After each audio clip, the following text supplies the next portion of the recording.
Now that Sheryl Sandbergs has announced her departure from Facebook, or Meta, many are weighing in on what it means for the company. One of my next guests says it cements Mark Zuckerberg's A to Z role at the tech giant. CNBC contributor and New York Times assistant editor Ed Lee joins me now, along with big technology founder Alex Kantrowitz, who is also a CNBC contributor. Ed, I'll start with you. Takeaways, thoughts, impressions.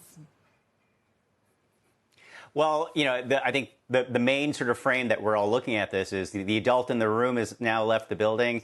The truth of it is that she's actually, kind of left for a while now, right? So she's had this role for many, many years, but in the last few years, Mark has really consolidated his power and kind of redistributed it within other executives, within other people in the organization, guys like Nick Clegg, for example, handling public policy. So in a way, it's not as surprising. As you can see, the market sort of reacted in a very muted way to her departure.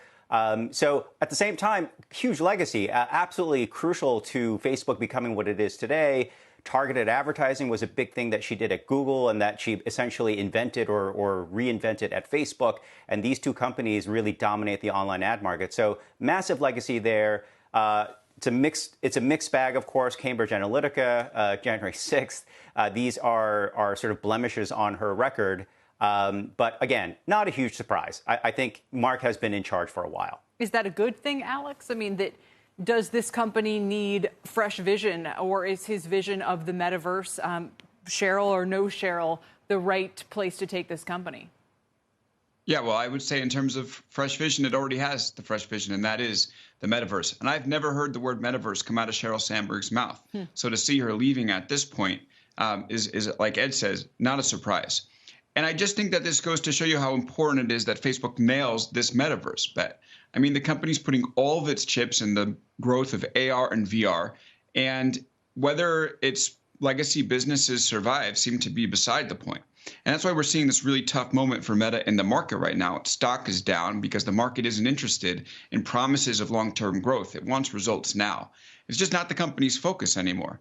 And once Sandberg, who sat in this, ads side of the company, talking about how small businesses can use Facebook to reach consumers, that's the line she's given over and over and over again, saw where the company was going, it was all of a sudden like, well, what am I doing here anymore? So it just underscores how important it is for Facebook to nail this bet. And to that point, Ed, you are also saying her significance was that she kept Facebook from being an even more, how did you put it, off-kilter company at times previously over the years. So who's going to play that role now at a time when there's more than ever at stake, to Alex's point, and it's going to be difficult to get this transition right? That's exactly the right question, because going into the metaverse, creating it's what he's really doing is just creating another sort of social network with different kinds of bells and whistles, or different sort of interactive sort of element to it. But it will still have the same pitfalls, right? It will still have the same issues and concerns. And, without moderation, without real oversight, and they've attempted it, with Facebook Blue, but they're actually taking money away from that sector of the business that is like human moderation and putting it into the metaverse. And that's the goal, that's the aim, and they've been very clear about that. But that is, I think, you're not replacing one problem with the other, with a different one. It's the same problem that's going to just carry over to the metaverse. So that is exactly the right question. The fact is, I think Sheryl did lose her power for the last few years as these scandals mounted. So in a way, that role was taken away from her in the last few years. Mark essentially sort of took that up himself, but I haven't really seen, at least from his actions or his words yet, how that will translate into a safer space, essentially. Sure. Alex, parting word of advice for investors? Well, I would say if you're interested in long-term growth, then Facebook seems like a potentially good bet. If you want immediate results, and that's where the market is going at this point, I would stay away from it. I mean, look at all the challenges the company has. It's dealing with advertisers that can't get results or can't optimize because of Apple's changes. It's dealing with regulators, breathing down its neck with no sign of letting up. It's dealing with competition.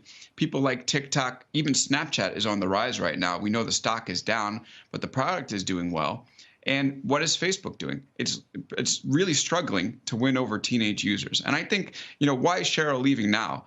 It's not a great moment at the company, but it doesn't look like anything is going to get better anytime soon. And she probably said, okay, well, we haven't had a moment where we've been on the rise. It doesn't look like things are going to improve, and might as well just pull the ripcord now. And that's what I think she did. No, and it's interesting to hear you both kind of talking that way, even as the stock is up almost 6% today, but kind of getting more to the underlying what may or may not be going on here to keep her around. We'll leave it there. Thank you both, gentlemen. Appreciate it. Shepard Smith here. Thanks for watching CNBC on YouTube.